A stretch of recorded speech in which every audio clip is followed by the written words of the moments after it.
Welcome to this podcast on how to use YouTube and other various online platforms to sell or promote your service. My name is Andrew McAllister. I'm a consultant at Full Circle Management Solutions in Belfast. I hope you'll enjoy the podcast. It's going to be about 40 minutes in length. So let's get started. Okay, so let's begin. I'm going to start by giving you a brief overview of what we're going to be discussing today. So what are the options? The pros and cons of videos, the platform options, and then tips. And then the same again for live streaming, the pros and cons, the platform options, and the tips. How to monetize your content. And then finally, I'm going to do a couple of little demonstrations of how I would edit videos and a few tips on that. So I'm going to start off by telling you a few interesting facts about video and online content. Viewers retain 95% of a message when they watch it in a video compared to 10% when reading it in text. 51% of marketing professionals worldwide have named video as the type of content with the best return on investment. And then finally, 72 hours of video are uploaded to YouTube every 60 seconds. So that really just shows how powerful video is and how essential it really is for your business. So what are the options? There's two main options. Option one is to pre-record your offering and post it on a platform such as YouTube, Facebook, or Instagram TV. Option two is live streaming, which is to hold a live streaming event for your customers and using platforms such as Zoom or Facebook Live to interact live with your customers. So I'm going to talk now about a few of the pros of using video. So obviously you have time to edit your video. You can take out any errors, you can add music, visual effects, whatever you want to make the video more professional overall, which can't be done with live streaming. Once your video is on YouTube or Instagram, it can expand outside of your audience group and can be seen by a much wider audience, especially if it's something unique or specific to your business or your area you live in. That can work really well. And then there's less chance of things going wrong. You know, if you're doing a video, it doesn't matter if your Wi-Fi cuts off or your laptop battery dies, you can go back and finish it later on. You can cut out bits when you say words wrong. So there's less chance of things going wrong. Your customers can watch it in their own time, so they don't need to be on their phones or on their laptops the same time as you. So now let's talk about a few of the cons of using video.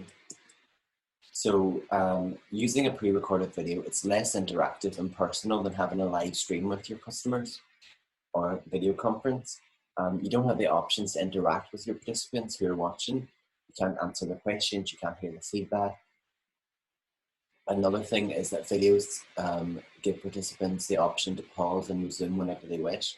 And that may mean that a majority of your customers don't actually come back to finish your yoga workout or watch your workshop on marketing, whatever it is you're offering. And then obviously editing the video is going to take longer and it is a skill. You need to sit down and learn how to use some of the video software editing apps.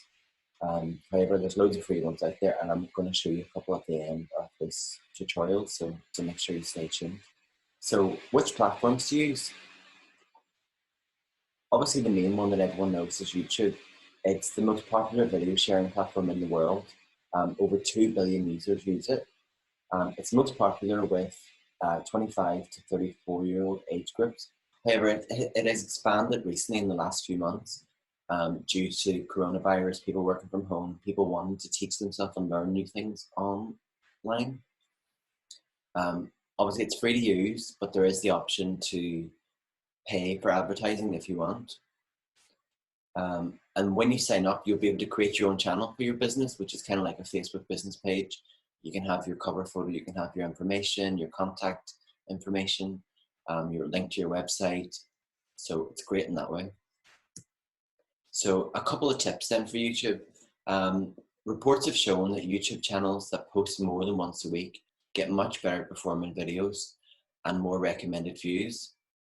So it really is important to stay active on it. I would recommend, if you can, get one up a week, Or instead of posting one long, maybe 10-minute video, cut it down to maybe 3 or 4 minutes, and then post 3 up over the space of 3 weeks.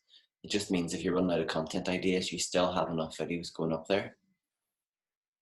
In terms of quality then, you don't need to be producing Oscar-worthy videos.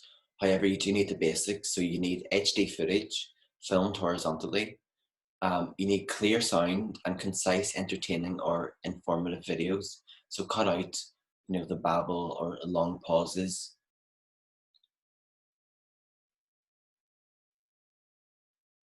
Okay, so another tip would be to develop your video as a series. And there's actually a section on YouTube when you upload your video, you can add it to a playlist, which means when someone's watching your video and it finishes, it'll automatically recommend the next video of yours, which is great because once you've got someone watching one video, you don't want to lose them. So if you can offer it as a series, people usually get hooked in and they could end up binge watching it and maybe watch 3 or 4 of your videos, in one afternoon. There's a much better chance then of retaining them as a customer. So in terms of keywords then, keywords are very important when you're naming your video. That's how people are going to find it along with the suggestions. So make sure you have your keywords in there. So as you can see here, I put a good example and a bad example. The good example, yoga for complete beginners, 20-minute home workout.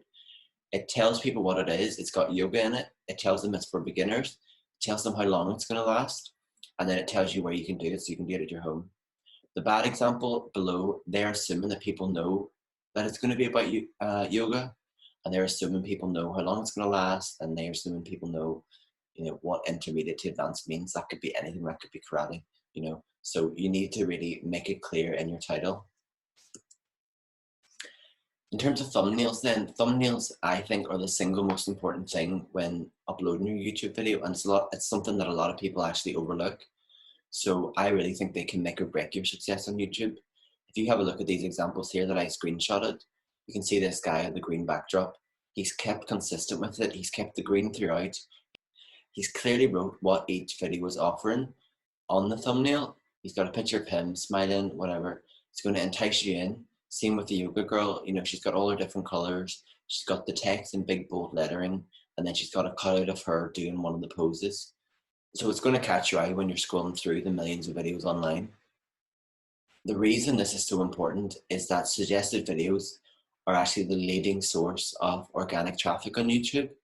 So as someone is watching one of your videos on YouTube, they'll see down the right-hand sidebar that YouTube suggesting them other videos to watch. So if your video's in that suggested area and you don't have a captivating thumbnail, people aren't going to click on it. They're just going to scroll right through and click on the next one. So a few tips for this then: keep it consistent, the same look, same feel, choose your brand colors, choose your logo, choose your font, and stick with that. Don't make it clickbait. So what I mean by that is don't Photoshop yourself on a beach, in Bali or somewhere, and then when people click into it, it's you doing yoga in your living room. People are going to get annoyed by that, and they're going to actually click the dislike button or unsubscribe from you or report it. So definitely don't do that. Again, then make the viewers want to learn more. So you can see this example here. I've said how I left my full-time job. You want to click in and see this video. The thumbnail is her with a glass of wine, thumbs up, saying I quit. So you want to know why she quit, how she's getting on now, and how she's making money, that type of thing. So it's going to really entice you in. So think of that as well when you're titling it and when you're choosing your thumbnail. This is your opportunity now to pause the video. And if you want to do this task, you can. If you don't, you can just keep watching it. I want you to write down what's good about the good example, so the 10-minute yoga for beginners, and then write down what's bad about the bad example, and then see if you can match the ones that I've noticed.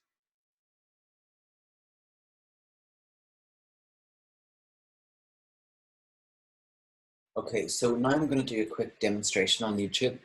How to create a thumbnail, how to upload it to YouTube, how to create it a series, and then how to share it and promote it. So the first thing you're going to want to do is create your thumbnail. So there's a really good website called canva.com. So it's free to use and it's great for creating social media posts, flyers, menus. So you can see here they've got loads of different templates. Facebook posts, Facebook covers, and then obviously YouTube thumbnail.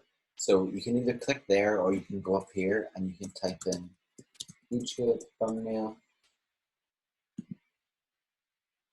Now, it's going to give you a load of templates that you can use, or you can build your own from scratch.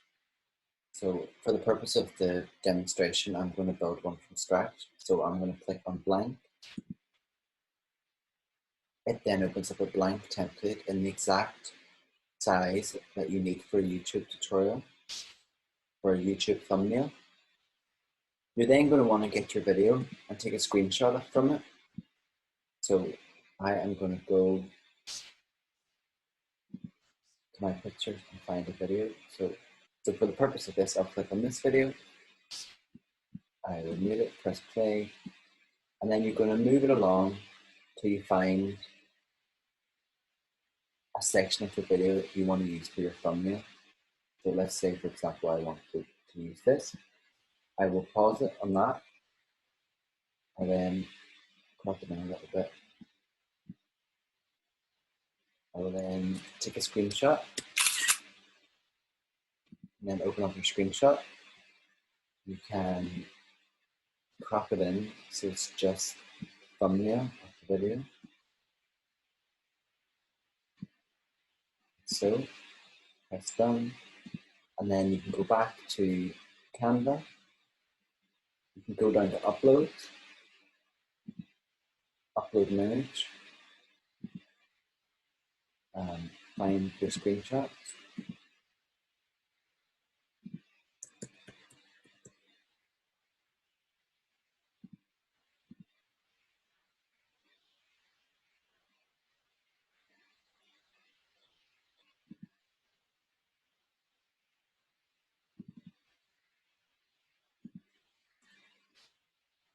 Open it up, and then when it's uploading on Canva, you can drag it across. It fills the whole screen. Now, this was a cinematic video, so it has the black bars above and below. But if you wanted to fill the whole thing, it's just a case of clicking on the corners, dragging it up. So you can then press done. You can then go to your text, add your heading, click add heading, drag it over to wherever you want in the video. So this was filmed up in the North Coast, so I'll just write North Coast. And then you might want to add in a subheading. So let's pretend it was top 10 walks. And then you may want to add your logo. So make sure that your logo is a PNG version. I'll use the full circle logo for the purpose of this. You can drag it over, and it's a PNG, which means it has no background and no box around it. You can then drag it and position it to whatever corner you want to put it on, or in the middle. So for the purpose of this, I'll put it here. I'll then click up and download it as a PNG.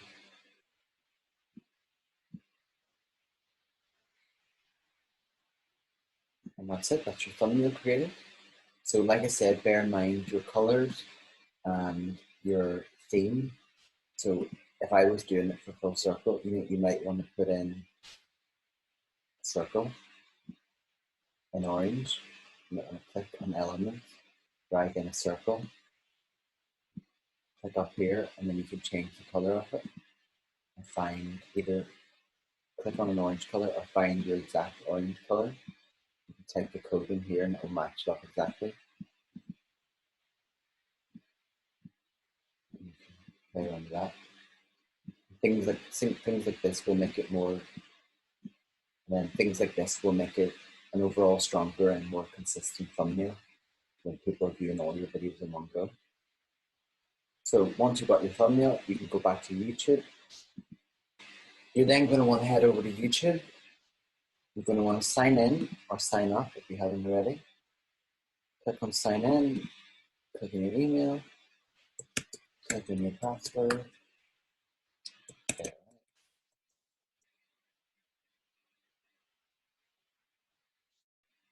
Once you're signed in, you can then click on this plus symbol up in the corner to add a video. Click on upload video.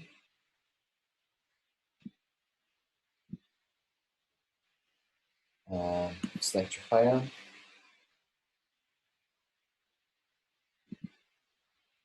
Go on, find your video.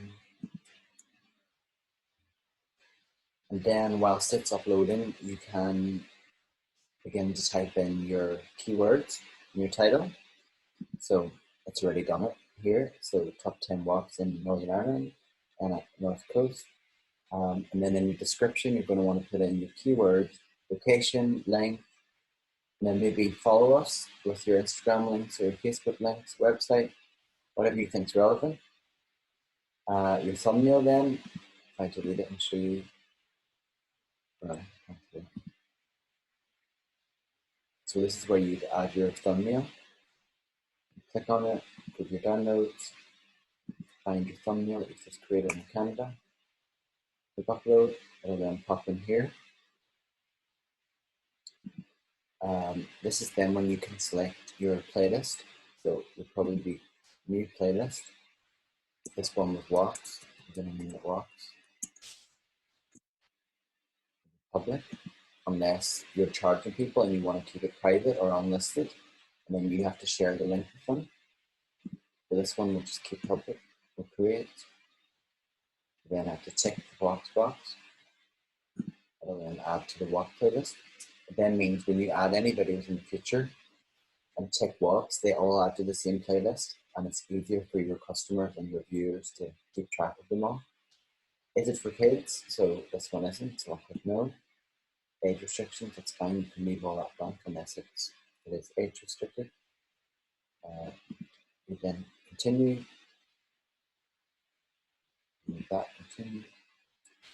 Visibility then, do you want to publish it now, or do you want to schedule it to go live later on? This is good if you're going away on holiday or you're busy over the next couple of weeks and you want to just get it all done on the spot and just schedule 3 or 4 videos for the next month. You would then have to look at it, it'll just go up live automatically. And then that's it really, you press save and it will go live within a few minutes. I'll delete that, cancel it. It'll then appear in here, you can go in and you can have a look and see how many viewers you've got, the comments, if anyone's liked it. And then in terms of sharing it then, so once you've posted it, you can click the 3 dots beside it. You can create shareable link. It then copies the link. You can then share that on your Facebook page, Instagram, and WhatsApp groups, wherever you want. And that's the link straight to that video. All right, so let's head back to the PowerPoint presentation now.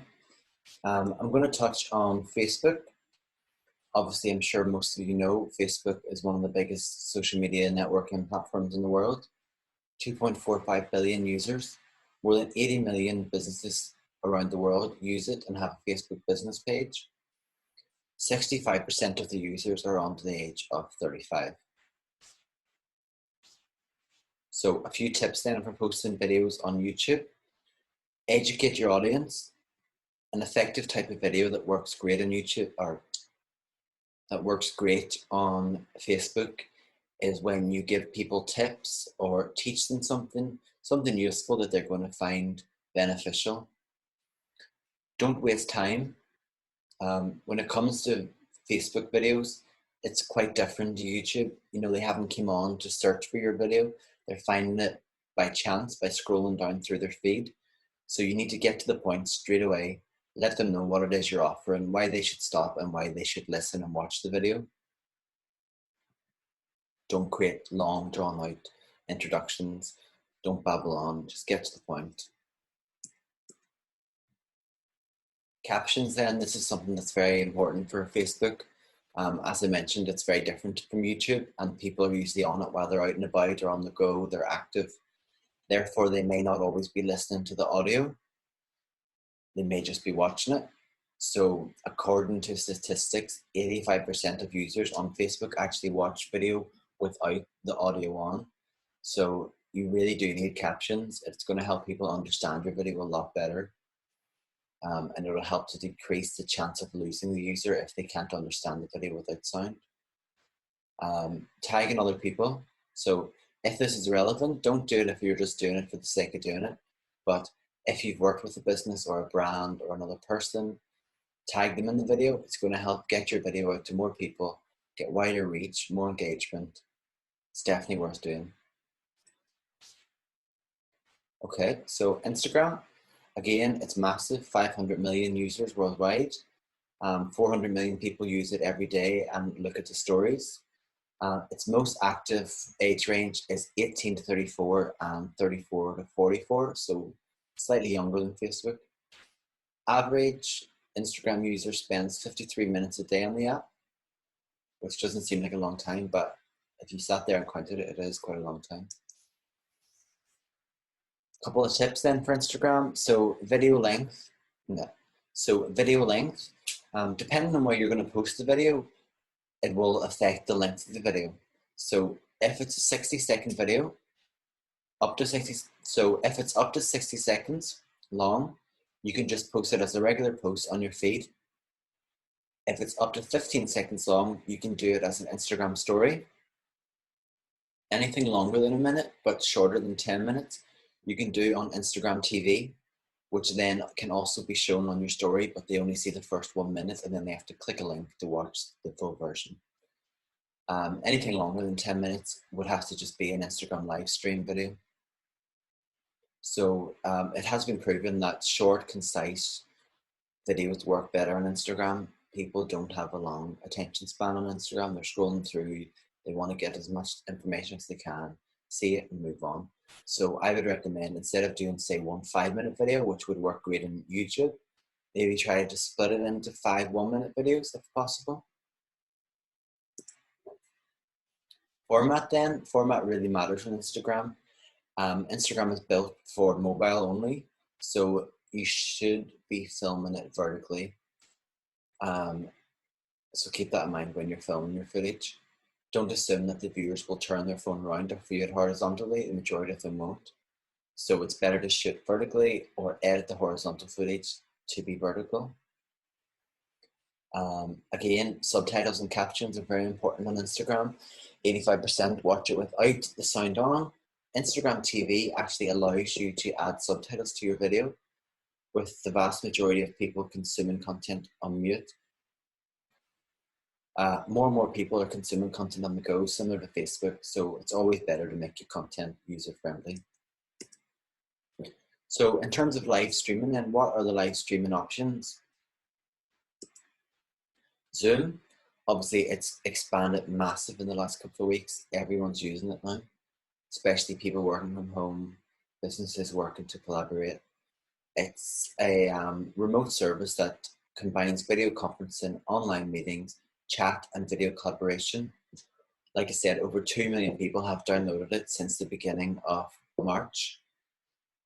It offers free video conferencing up to 100 participants with a 40-minute time limit. If you want to hold calls longer than 40 minutes, you'll need to pay £12 a month. So the pros and cons then, a couple of the pros of Zoom are that you can have classes up to 100 participants. You can record classes and upload them to Facebook, YouTube, etc. afterwards. So if any of your clients couldn't attend the live class, they can still go on and rewatch it in their own time. There's a personal touch, as you can see all the participants if they have a webcam. You can have a two-way conversation with participants and the participants with each other. So it's friendly, it's interactive, it's good for networking. A couple of the cons then. It's £12 per month if you want to use it longer than 40 minutes a day. You have to send an invite for each participant. Therefore, you will need to know their email or their telephone number. Participants may need training prior to know how to work Zoom. You know, they may need to know how to use their webcam, how to use the microphone. So that can be a hassle. Facebook Live then. So Facebook Live is a feature on Facebook that uses the camera on a computer or your mobile device to broadcast real lifetime video to Facebook. In 2019, over 2 billion people watched a Facebook Live. Facebook Live videos produce 6 times as many interactions as traditional videos, and it gets 10 times more comments than a regular video. So it just goes to show, don't overlook it. Same with users watch Facebook Live videos 3 times longer than a pre-uploaded video. So a couple of pros and cons then for Facebook Live. It's open to everyone. It's free. It's unlimited number of viewers. You can save the live stream and keep it in your timeline. And viewers can write throughout the stream, write comments. The cons then, you can't see the viewer's webcam, so you don't know who's attending. It's less personal as it's only one way, apart from the comments. It doesn't give participants the same feeling of being there with you in the class. And finally, participants will need a Facebook account to view the live stream. So now I'm going to touch on how to charge for your videos. So 3 options then for video charging. Option 1, upload the video to YouTube, set them as a private playlist or unlisted. This will then allow you to share the direct link with your paying customers. Pretty simple. Gives you complete control over who views your videos, keep your members happy because they feel like they're getting something exclusive. It's a win-win. Option 2 would be to upload the video to your website, to either a hidden page or a password protected page. Again, this will allow only the members who have the access, quite similar to the YouTube playlist. Option 3 then would be to charge a set fee per video. So upload them to your website and allow customers to add them to their cart and pay a one-off fee to download the video. Option 2 and 3 are good as they keep your members on your website. So it gives you the chance to upsell other services and products once they're there. In terms of live streaming then, so live streaming, if done correctly, can be a very lucrative way to charge for your service. Creating a live streaming event and selling tickets to it via a platform like Eventbrite. It also is a great way to give people a taster session before they commit to buying your video or becoming a member. So maybe do a little free kind of 15, half an hour taster session live on Eventbrite or on Zoom and let people see what it is you're offering before they commit to paying. Make sure you give yourself at least a week to promote it and market the tickets. And then bear in mind that with so much free content online, you really do need to price conservatively and offer something different from the standard video. So for example, the interactive elements work really great. If you can get the customer engaged with you whilst they're watching it, they feel more part of it, like they're at a live event, a real event. So then finally, one-to-one sessions. These are a great option if you're offering something like a more bespoke or personal service. So such as therapy, personal training, dietary advice. There's no right or wrong way to do this.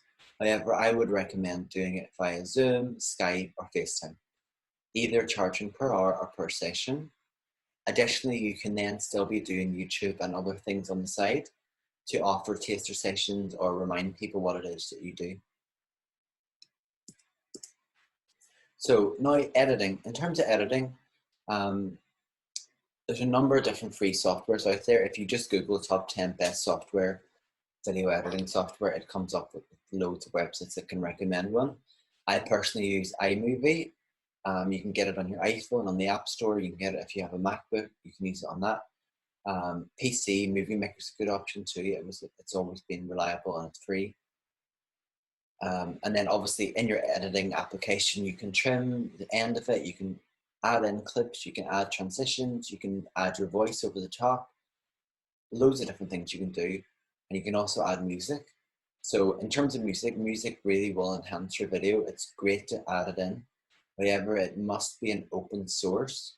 So what that means is that it needs to be copyright free or royalty free. There's a number of good websites that you can get these tracks from. bensound.com is a really good one.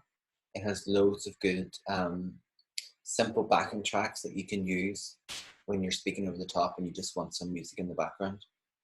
However, bear in mind, if you are going to start charging for your content, so you're going to pay per video, you might need to look into that because you might need to, pay a commercial license to use that song. All right, so I am going to show you how I would edit a video using iMovie. So when you open up iMovie, you'll start a new project. It'll look like this. You'll be able to see down the side, this will be your library. So you'll be able to go in, find all of your different videos, either off your memory card or straight off your computer. Then you open up here, and you can drag them down onto the timeline, and then over on this section, on the right hand side is where you can view the video. I'll just move. Okay, so once you've got it open and you found your library of footage you want to use, you can click on the one that you want to use, hold it down, drag it onto the timeline, and that'll be it. You can see 20 seconds long. If I want to shorten it, I can click on either side and pull them in, like so. That will shrink it. Or I can do Command B and Command B again. That will split the clip. So I split it into 3 clips. I can then choose which section I want to keep. So let's say I only want this section. I can click on that one, backspace, it's going to delete it. And then go along, find another clip I like. Let's see, so say we like this clip, drag it down, find the shot, move my way along until I find the shot I want. Command B, just snip it, delete it, and then do the same thing again and delete. You can see now it'll play from here to there. So that's what I would just call a standard cut, or just cut straight to the next one. It's quite hard, it's quite harsh. If you wanted to add a transition in, you can click up here on transition. There's loads of different free ones. You can download other ones and install them, but you'll probably be glad with these ones. So crossblur is quite a nice one. If you click on it and you drag it in between both of the clips, if I then play it, you can see it's crossblurred into the next clip, which is a bit nicer and it's not so harsh. And then let me add in another clip and I can show you. Add in this one and move it. Again, it's quite harsh. I want to cut it. I want to go to transitions. Fade to black is quite nice. Fade to white. You can add it in. It'll fade like that. So you can also click on the transition and change the speed of it. So if I double clicked on it, type in say 3 seconds, it's now made a 3 seconds transition. So when I play it, you'll see it's a lot slower, it's fading out and fading in, which is nice. Really depends on the style of video you're going for. So how iMovie works and how a lot of the other software will work is that they are in layers. You're going to want to layer everything over the top, and anything that's on the highest layer is the thing that will be seen. If I was to take this clip here and drag it on top of this clip, it's then going to play like this, and it's going to start showing. Oh, I should make that. It's going to start showing this clip over the top of that one, and then when it ends, it'll go back to that one. So this is good when you're doing, say, interviews, for example.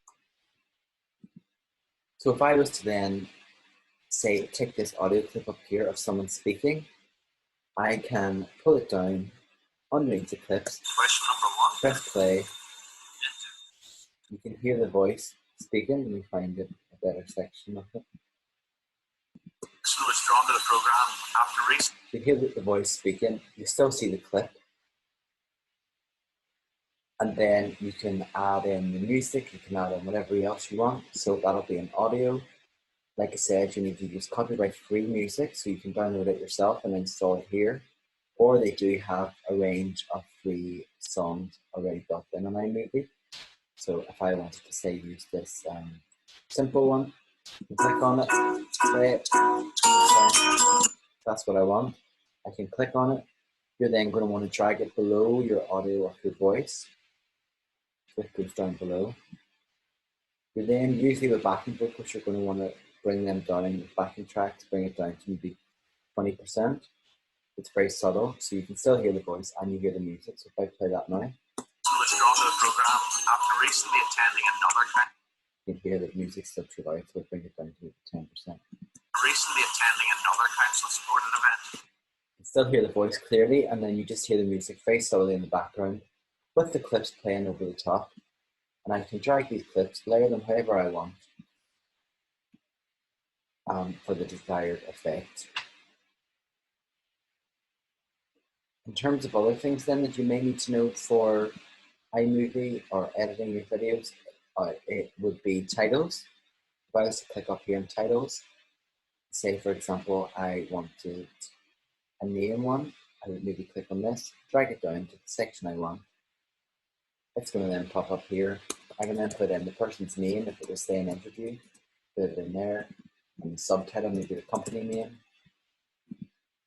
It will then play like that. You can then, it automatically goes into 4 seconds. You can either have it shown up for longer or less time, or the whole video if you want. If you want the whole video, you just have to drag it along the whole way.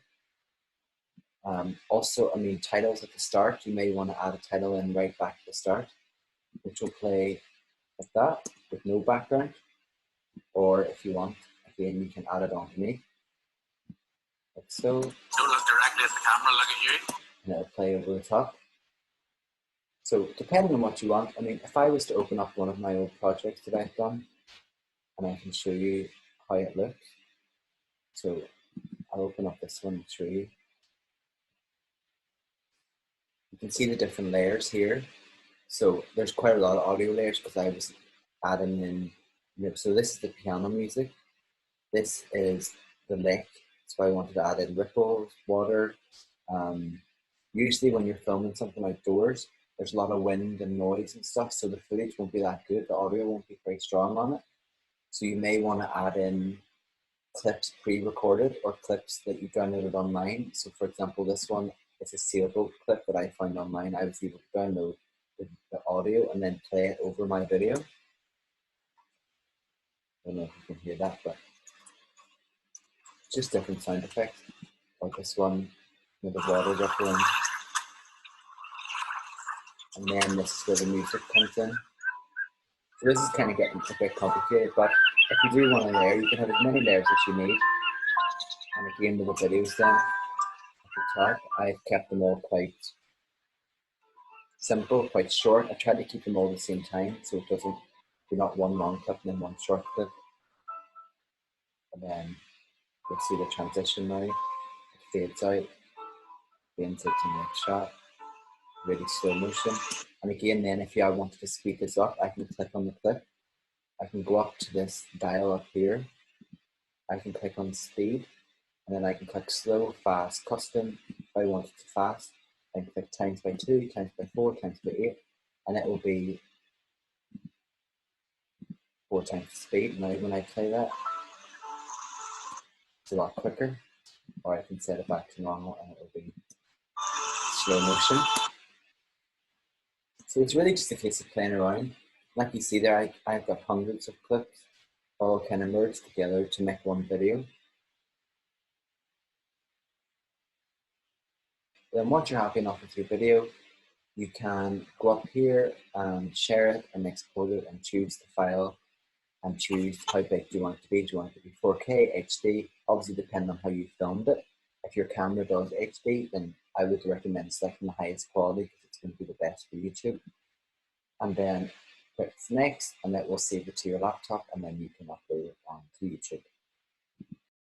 So that is the end of the podcast. I hope that you find it informative, and thanks for your time.